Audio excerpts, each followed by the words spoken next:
సంక్రాంతి పండుగ వేళ పసుపు రైతులకు కేంద్రం శుభవార్త చెప్పింది. నిజామాబాద్లోని పసుపు బోర్డు ఏర్పాటు చేయనుండగా రేపు కేంద్ర మంత్రి పీయూష్ వర్చువల్గా ప్రారంభించనున్నారు.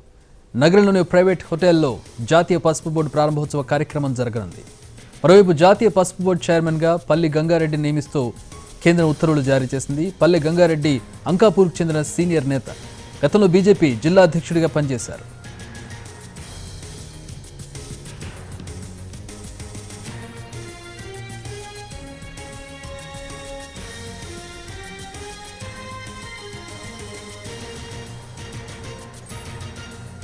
ఎన్నికల్లో ఇచ్చిన హామీ మేరకు నిజామాబాద్లో పసుపు బోర్డు ఏర్పాటు చేశామన్నారు కేంద్ర మంత్రి కిషన్ రెడ్డి. బోర్డు కార్యకలాపాలకు సంబంధించి కేంద్ర మంత్రి పీయూష్ గోయల్ వివరాలు వెల్లడిస్తారని చెప్పారు.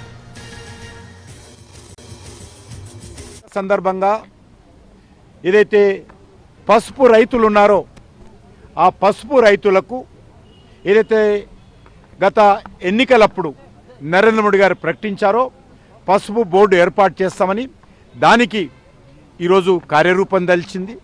ఈ సంక్రాంతి పండుగ సందర్భంగా పసుపు రైతులకు భారత ప్రభుత్వము రేపటి నుంచి ఆ యొక్క బోర్డు పసుపు బోర్డు పనిచేసేటువంటి కార్యక్రమం రూపకల్పన పూర్తయింది.